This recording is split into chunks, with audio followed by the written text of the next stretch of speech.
নৃশংসভাবে কুপিয়ে খুন স্বামী, স্ত্রী পলাতক, অভিযোগের তীর স্ত্রীর দিকে। গোটা ঘটনায় চাঞ্চল্য ছড়িয়েছে জগৎপুরের চড়কতলা এলাকায়।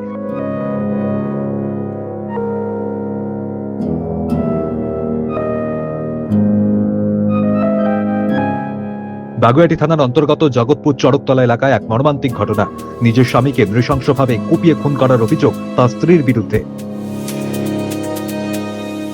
খুনের পর থেকেই অভিযুক্ত স্ত্রী পলাতক।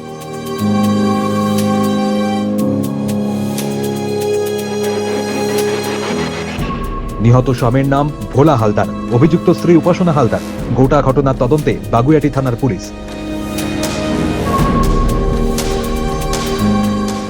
এই ঘটনায় গোটা এলাকায় ব্যাপক চাঞ্চল্য ছড়িয়েছে।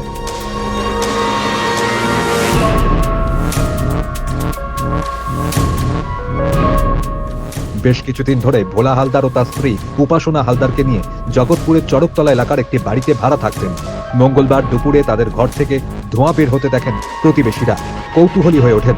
তারা ঘরের দরজায় ধাক্কা দিতেই দেখতে পান উপাসনা হালদার কিছু গুরুত্বপূর্ণ নথি পোড়াচ্ছেন।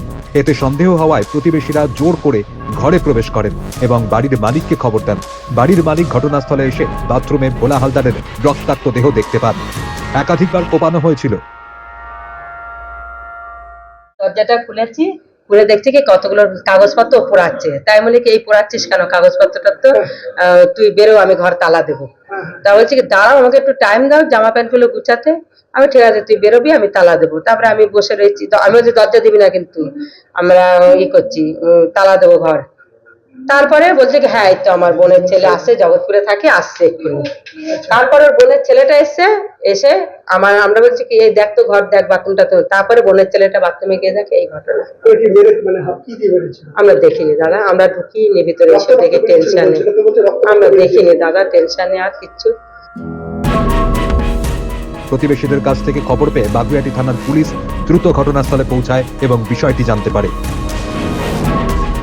জানতে পারলাম এখানে একটা মার্ডার হয়েছে, ভাড়া থাকে বাড়িতে। সব মানে বাড়িওয়ালার সঙ্গে যেটুকুনি কথা বলে শুনলাম, সকালে ওরা ঝগড়া করছিল। তারা বাড়িওয়ালা ওনাদের আত্মীয় যারা আছে তাদেরকেও ডেকেছে, আর বাড়িওয়ালা বলেছিল তাদের ঘর থেকেও বেরিয়ে যেতে। তো সেই ওদের স্বামী স্ত্রী কী ঝামেলা হচ্ছে আমরা কেউই জানি না সেটা নিয়ে। সেটাই এখন আমি এসে দেখলাম ছেলেটা মারা গেছে, আর ওয়াইফই হয়তো মেরেছে, কিন্তু ওয়াইফ পালিয়ে চলে গেছে। আমরা একটুখানি জেনেছি, একটুখানি পুলিশের কাজ করছে, আমরা দেখছি। আমরা ধারালো অস্ত্রের করবে। প্রাথমিক তদন্তের পর পুলিশ ভোলা হালদারের দেহ ময়না তদন্তের জন্য পাঠায়। পুলিশের প্রাথমিক অনুমান পারিবারিক বিবাদের জেরেই এই হত্যাকাণ্ড। হত্যার পর থেকে স্ত্রী উপাসনা হালদার পলাতক।